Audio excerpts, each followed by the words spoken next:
Hey, what's up everyone? Morey Croson here, and today we're going to be breaking down the women's 200 meters Olympic trials finals, and we're going to start the video right now.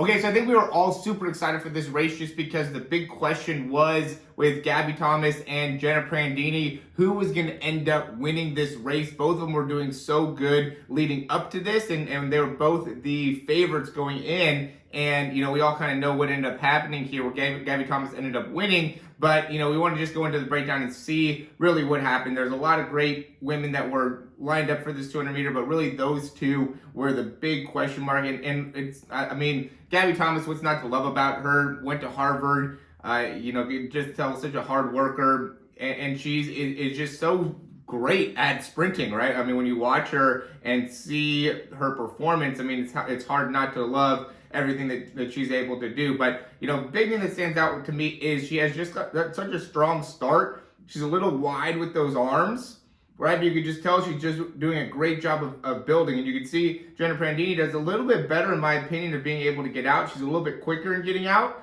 where Gabby Thomas is not as fast with her start, but is very powerful with her start. And we all know Allison Felix is not necessarily great on these turns here. Is much better at her top end speed. So Gabby Thomas was able to pretty quickly go and close that gap there. And Jenna Prandini did the same thing, where they were both in a really, really good spot. You could almost maybe say they were probably about even. Maybe Prandini was a little ahead, maybe Gabby Thomas a little bit ahead, but they're really right next to each other here. And based off of how we saw the races going into this, Prandini was really doing a great job with the finish. And, so now at this point, we were kind of like, is Gabby Thomas going to end up being able to hold her off, or is Prandini going to be able to, go and beat her out? But this is really when it got super interesting, because Gabby Thomas really started to separate at this point. And what really stands out to me, and we'll zoom in a little bit, is just how much extension she's able to get with her legs back behind her. She's 5'11" in comparison to Prandini, who is 5'8", which are both pretty tall, but obviously Gabby Thomas is really quite tall, being 5'11", and so she's just able to pick up a good amount of space on each step, and she just does a great job of being able to maintain a lot of verticality. So even though, and I see this a lot, so we can break this down a little bit more. We'll look into her right side.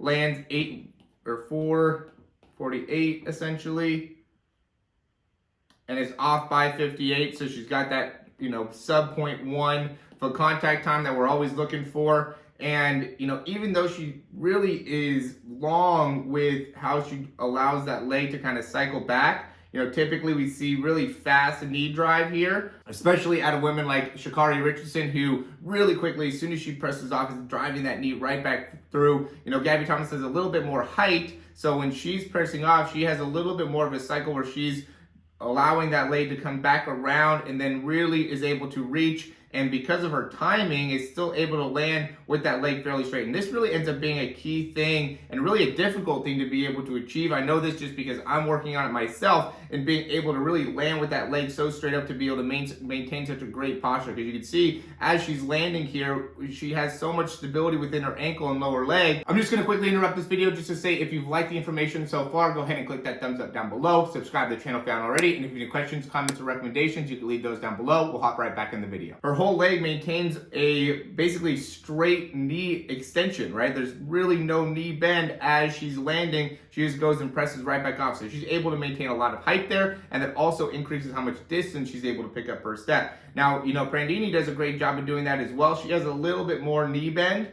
right? We can see, at the right foot when she's landing, a little bit more of a knee bend here. Not a lot more, but, a tiny bit more. But her foot contact time is 5:18. And she's back off by 2.8 as well, so she's also under 0.1 in her foot contact time. She also has a great ability to be able to maintain a very upright position. But, let's just see, again, right side. So we'll say she's off at 5.1, 5.51. We're going back to Gabby Thomas here. We want to see how much time she's spending off the ground, 2.88. So that's a 0.37 in terms of transition time, or time spent off the ground. Or then we have Prandini, and we'll go right leg as well. we'll say about 2, maybe 2.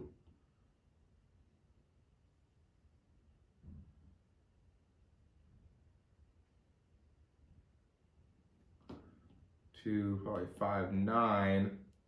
So yeah, I mean, she's also at 0.37. So it's very interesting to be able to see that both of them are very, very similar in terms of foot contact time, both, sub 0.1, somewhere between 0.09 and 0.1. And both of them, as far as the right side is concerned, have about a 0.37 turnover speed. So even though Gabby Thomas is 5'11 and Jennifer Prandini is 5'8, they're basically running at that same cadence here. They're just kind of alternating with which leg is which. And the thing is that Gabby Thomas is just 3 inches taller than her, right? So she's slowly gaining on her as she's going because from a pure anthropometric side of it, she's taller. So even though, they're both running at the same leg cycle speed, she's able to gain more distance per step because she's 5'11". Gabby Thomas is 5'11" in comparison to Prandini that's 5'8". Now, don't want to take anything away and just say, oh, this is just purely genetics and Gabby Thomas is able to achieve this because she's 3 inches taller and that's, the name of the game here. But, the big thing that ends up really being